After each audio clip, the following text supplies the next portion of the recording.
So once again, hi class, how are you? So yes, we are once again live now. आज के इस part में हम discuss करेंगे कि where do the disease causing germ live in our body। मतलब ये जो जॉर्म्स होते हैं, जो माइक्रोब्स होते हैं, जिसके चलते हमको बीमारी होती है, ये ज़्यादातर हमारे बॉडी के कौन से हिस्से में पाए जाएंगे। ठीक है, सो अभी जैसे आप यहाँ पे देख सकते हो, यहाँ पे जो पहला जो पॉइंट दिया गया है, अब जैसे हमारी जो पूरी की पूरी बॉडी है, ये एकदम एनवायरनमेंट के पॉइंट ऑफ कांटेक्ट में है। हमारा बॉडी का हर एक पार्ट, हर एक ऑर्गन वो एनवायरनमेंट के टच में है। तो जिसके चलते हमारी बॉडी और हमारे बॉडी के जो पार्ट्स हैं, इन्हें माइक्रोब से कुछ ज़्यादा ही खतरा रहता है। ठीक है, अभी जैसे अगर मान लो आपने अब ये कोविड-19 को देख लो। अब ये जो कोरोना वायरस जो है, ये एयर में स्प्रेड करता है। तो अगर आपने इन्फेक्टेड एयर को इनहेल किया तो सबसे पहले ये जो इन्फेक्टेड एयर जो है, ये आपके नाक के अंदर जाएगा और उसके बाद क्या होगा, ये जो नासल एरिया है, ये वहाँ पे रिप्रोड्यूस करेगा और उसके बाद ये आपके लंग्स को ही अफेक्ट करेगा। तो नज़ारा कुछ इस तरह का होता है। ठीक है, तो इसी तरीके से ही जो माइक्रोब्स होता है, वो इसी तरीके से हमारे बॉडी में एंटर करता है। ठीक है, और एक बार ये माइक्रोब हमारे बॉडी में एंटर हो गया तो क्या होगा, ये स्पेसिफाइड बॉडी पार्ट को अटैक करेगा। ये क्या करेगा, हमारे बॉडी पार्ट को ये अटैक करेगा। तो जिसके चलते हमारे बॉडी में एक मूवमेंट होगा। आपको शायद पता होगा कि जो हमारी जो बॉडी है, हमारे बॉडी में ब्लड है और ब्लड में 3 तरह के सेल होते हैं। एक है आरबीसी, दूसरा है डब्ल्यूबीसी और तीसरा है ब्लड प्लेटलेट्स। आरबीसी, डब्ल्यूबीसी और ब्लड प्लेटलेट। ये आरबीसी का मतलब होता है रेड ब्लड सेल, डब्ल्यूबीसी का मतलब होता है वाइट ब्लड सेल, और ये जो blood platelets. White blood cell क्या करता है, जो माइक्रोब हमारे बॉडी के अंदर एंटर करके हमको बीमार बनाता है, जो माइक्रोब हमारे बॉडी में एंटर करके हमको बीमार बनाता है, ये वाइट ब्लड सेल उस माइक्रोब को मार के हमारे बॉडी को डिजीज फ्री रखता है। तो ये होता है ये डब्ल्यूबीसी का काम। ठीक है, तो यहाँ पर ये जो वर्ड लिखा है इन्फ्लेमेशन, इसका मतलब क्या है। अभी जैसे मान लो कि आपको एक मच्छर काट देता है, तो जब भी आपको कोई मच्छर काटता है तो वो जो एरिया होता है वो थोड़ा सा स्वेल कर जाता है, थोड़ा सा इन्फ्लेम हो जाता है, स्वेल कर जाता है। ऐसा क्यों होता है, क्योंकि जब मच्छर ने काटा तो वहाँ पर मच्छर ने क्या किया, वहाँ पर थोड़ा सा माइक्रोब्स इधर उधर से जो माइक्रोब वो इकट्ठा करता है, इधर उधर से जो माइक्रोब वो इकट्ठा करता है, वो आपके बॉडी के अंदर छोड़ देता है। तो जिसके चलते क्या होता है, वो एरिया अफेक्टेड एरिया बन जाता है और वहाँ पर जो माइक्रोब्स होते हैं, उस माइक्रोब्स को मारने के लिए जो डब्ल्यूबीसी होता है ब्लड में, वो वहाँ पर जमा हो जाता है। जितना भी हमारे बॉडी में डब्ल्यूबीसी होगा, ये डब्ल्यूबीसी वो इन्फेक्टेड एरिया में जमा हो जाएगा, डिपॉजिट हो जाएगा, जिसके चलते वो एरिया जो है वो थोड़ा सा स्वेल करेगा, इसे ही हम कहते हैं इन्फ्लेमेशन। ठीक है, अब हम नेक्स्ट चर्चा करेंगे प्रिंसिपल ऑफ ट्रीटमेंट। तो देखो ध्यान से, अब ये प्रिंसिपल्स ऑफ ट्रीटमेंट क्या होता है। ठीक है, तो थोड़ा ध्यान से हम देखेंगे ये प्रिंसिपल्स ऑफ ट्रीटमेंट क्या होता है। ठीक है, ओके। तो प्रिंसिपल ऑफ ट्रीटमेंट में हम सबसे पहले देखेंगे कि जो बीमारी है, बीमारी से छुटकारा पाने के लिए हम क्या करते हैं। तो जैसे कि आप यहाँ पे देख सकते हो, हम दवाई लेते हैं, ठीक है, या फिर हम ये आप देख सकते हो यहाँ पर क्या हो रहा है, यहाँ पर इंजेक्शन दिया जा रहा है, तो जिसके चलते हम दवाई को अपने बॉडी में इंजेक्ट करते हैं। इससे क्या होता है, इससे होता ये है कि जो इन्फेक्शियस एजेंट होता है, जो माइक्रोब होता है, उसे हम मार देते हैं और जिसके चलते हम बीमारी से बहुत ही बढ़िया तरीके से बीमारी मुक्त होते हैं। ठीक है, और यहाँ पर जो चीज़ ध्यान रखने वाली है वो ये है कि जब भी आप बीमार होगे, जब भी कभी आप बीमार होगे, तो तब आपको ज़्यादा से ज़्यादा रेस्ट लेना चाहिए होगा। ऐसा क्यों होगा, क्योंकि बीमारी के दौरान, बीमारी के टाइम जो आपकी बॉडी है वो बीमार क्यों है, क्योंकि जो आपके बॉडी का जो पार्ट है वो सही ढंग से काम नहीं कर रहा। आपके बॉडी का जो पार्ट है ना, वो सही ढंग से काम नहीं कर रहा है।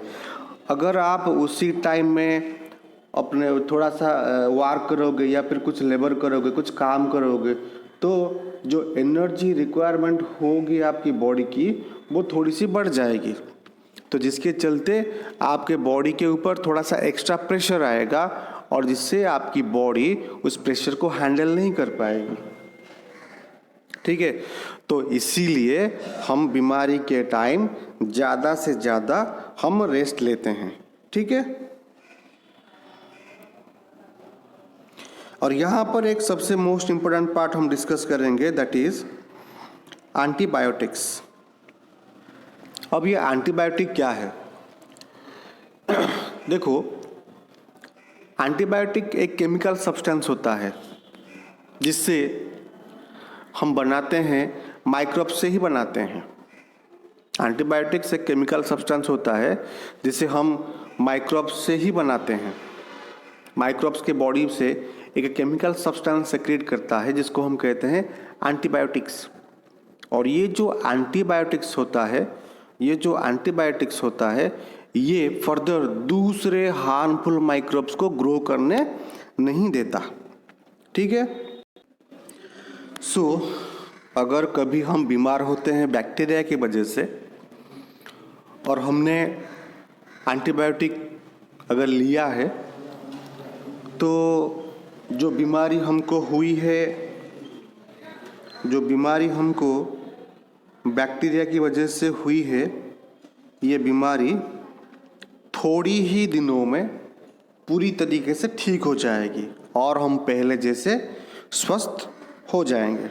ठीक है, लेकिन यहाँ पर जो सबसे ज़्यादा इम्पोर्टेंट और ध्यान देने वाली बात है, यहाँ पर जो सबसे ज़्यादा इम्पोर्टेंट और ध्यान देने वाली बात ये है कि वायरस के वजह से अगर कोई डिजीज़ आपको हुई, अगर वायरस के वजह से आपको कोई डिजीज़ या फिर आपको कोई बीमारी होती है, तो उसी दौरान अगर आप एंटीबायोटिक लेते हो तो ये बीमारी के ऊपर कुछ भी असर नहीं दिखाएगा। क्योंकि ये बात आपको ध्यान रखनी होगी, क्योंकि अगर आपको बैक्टीरिया की वजह से अगर कोई बीमारी हुई तो ही आप एंटीबायोटिक ले सकते हो। अगर वायरस की वजह से कोई बीमारी होती है, अब जैसे पोलियो, ये वायरस की वजह से होता है, अरे इस बीमारी में अगर आप एंटीबायोटिक लोगे तो थोड़ी ना आपकी बीमारी ठीक होगी। क्यों नहीं होगी सर?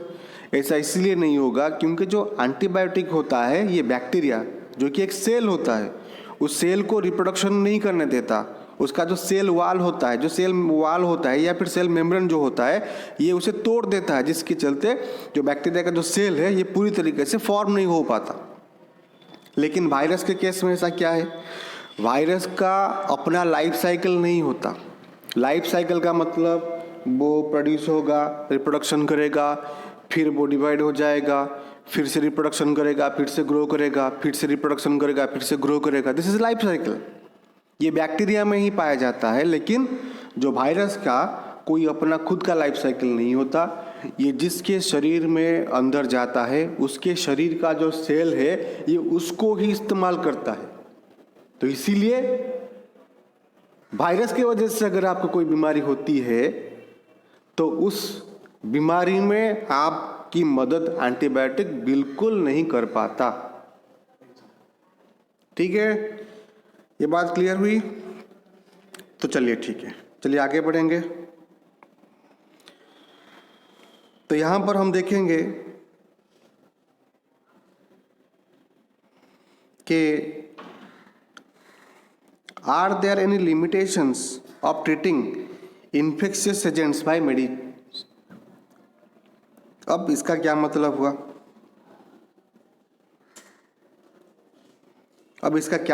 हुआ? Are there any limitations of treating infectious disease by medicine.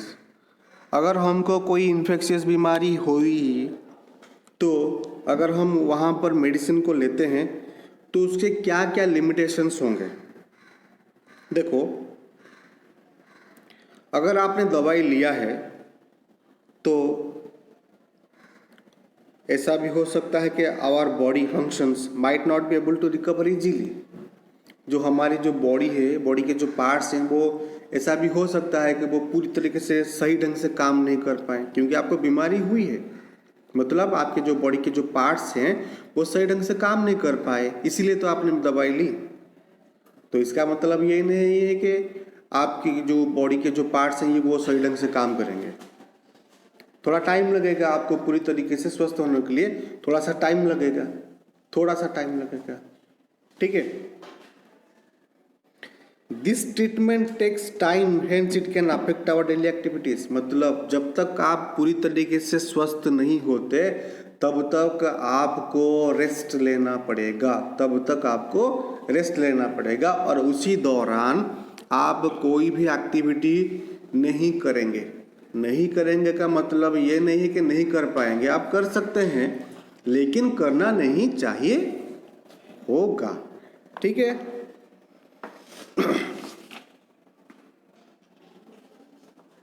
और ये जो पॉइंट है इसको थोड़ा सा ध्यान से समझो। अगर आपको कभी कोई इन्फेक्शियस डिजीज अगर होती है तो इसका मतलब ये नहीं कि ये डिजीज सिर्फ आपको हुई है। इसका मतलब ये है कि ये डिजीज आपके साथ साथ और भी दूसरे लोगों को हुई है।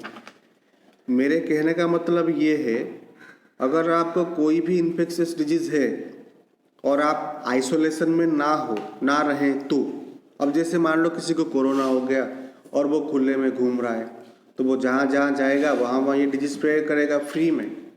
तो ये तो पूरे ह्यूमन कम्युनिटी को ये कोरोना वायरस स्प्रेड कर जाएगा और सबको कोरोना हो जाएगा। तो इसीलिए आपको आइसोलेशन में रहना पड़ेगा। आप घर पे रुकिए जब तक आपकी तबीयत पूरी तरीके से ठीक नहीं होती। सही है? अब यहाँ पर हम डिस्कस करेंगे प्रिवेंशन और preventing exposure to this infectious disease. हम ऐसा क्या करें कि ये बीमारी हमको ना हो। देखो, ऐसा तो कभी हो नहीं सकता कि कोई बीमार नहीं होगा या फिर कोई बीमार नहीं पड़ेगा, ऐसा तो कभी हो नहीं सकता। लेकिन हम कुछ हद तक बीमारी को या फिर बीमारी को प्रिवेंट कर सकते हैं, या फिर बीमारी से हम कुछ हद तक बच सकते हैं। कैसे? जो पानी के वजह से होता है तो इसीलिए हमको साफ पानी पीना चाहिए। अगर आपको हवा के वजह से होता है तो इसीलिए आप ज़्यादा क्राउडेड प्लेस में ना जाएं। और जो मास्क है, फेस मास्क है, उसको हमेशा, अगर जब भी आप बाहर जाएं तो मास्क को हमेशा मुंह में लगाएं। ठीक है? और वेक्टर 1, अगर आप आपको मस्कीटो बाइट्स या फिर फ्ली के वजह से कोई बीमारी अगर आपको होती है तो आप अपना एनवायरनमेंट को एकदम स्वस्थ रखें, एकदम क्लीन, नीट एंड क्लीन रखें। ठीक है, अगर आप ऐसा करते हो तो ही आप बीमारी से बच पाओगे। ठीक है, तो चलिए आगे बढ़ेंगे। Strengthening of immuno system. देखो, जैसे कि मैंने तुमको अभी पहले बताया था कि हमारे बॉडी का एक खुद का इम्यूनो सिस्टम होता है, एक डिफेंस सिस्टम होता है। जैसे क्रिकेट में बाउंसर को हम डिफेंस करते हैं ना, तो ठीक उसी तरह से हमारे बॉडी में भी उसी टाइप का एक डिफेंस सिस्टम है, just like the wall, Rahul Dravid. Clear? तो that defence system depends upon a beautiful type of cell, that is white blood cell। हमारे खून में, हमारे ही खून में एक सेल प्रेजेंट है और जिसको हम कहते हैं व्हाइट ब्लड सेल। और ये जो व्हाइट ब्लड सेल होता है बंधु, यही माइक्रोब को मार कर हमारे बॉडी को एकदम स्वस्थ और हेल्दी बनाता है। तो इसीलिए हमें कोई बीमारी इतनी आसानी से नहीं होती। लेकिन हम ऐसा क्या करें जिससे हमारी इम्यूनो सिस्टम स्ट्रेंथन हो, पावरफुल हो, मजबूत हो? ऐसा हम क्या करें? जितना हम ज़्यादा विटामिन सी खाएंगे ना बच्चों, जितना हम ज़्यादा विटामिन सी लेंगे, जो इम्यूनो सिस्टम है उतना ही असरदार करेगा, उतना ही पावरफुल होगा। जितना हम एक्सरसाइज करेंगे, वर्कआउट करेंगे, जिम जाएंगे, तो हमारी जो बॉडी है वो फिट एंड फाइन रहेगी और हमारा जो इम्यूनो सिस्टम है ये बढ़ेगा। एक हेल्दी डाइट लेंगे हम, कभी भी जंक फूड, जो मसालेदार खाने होते हैं ना, उनको हम नहीं लेंगे। बिल्कुल कोई भी जंक फूड नहीं खाएंगे, एकदम हेल्दी फूड खाएंगे, एकदम हेल्दी बैलेंस डाइट लेंगे, तभी जाके जो हमारी जो बॉडी है तभी एकदम परफेक्ट रहेगी, एकदम शेप में आएगी, बिल्कुल ही जस्ट लाइक। ठीक है, तो ऐसे अगर हम करेंगे तो ये जो पॉइंट है, यहाँ पर एक पॉइंट जो है इसको आप थोड़ा सा ध्यान देंगे। ये जो पॉइंट है ना बच्चों, इसको थोड़ा सा आप ध्यान दीजिए। यहाँ पे ये कुछ एंटीजन लिखा है। क्या है ये एंटीजन? देखो, एक पॉइंट को ध्यान दो, एंटीबॉडी, और दूसरा है एंटीजन। तो क्या है ये? देखो, जो माइक्रोब हमारे बॉडी के अंदर जाके हमको बीमार बनाता है, हम उसे कहते हैं एंटीजन। जो माइक्रोब आपके बॉडी के अंदर घुस के आपको बीमार बनाता है उसे हम कहते हैं एंटीजन। एंटीबॉडी क्या है? अब जैसे जो एंटीजन है ये आपके बॉडी के अंदर घुस गया, तो जो व्हाइट ब्लड सेल है ये एक प्रोटीन बनाएगा, उस प्रोटीन को हम कहते हैं एंटीबॉडी। तो ये एंटीजन और ये एंटीबॉडी गया, दोनों के बीच संघर्ष होगा, लड़ाई होगी। अगर जो एंटीबॉडी है ये एंटीजन को हरा देता है तो आपकी बॉडी डिजीज फ्री। अगर आपका एंटीबॉडी अगर हार जाता है तो आपको बीमारी हो जाएगी। ठीक है, समझ लिया? एकदम बढ़िया।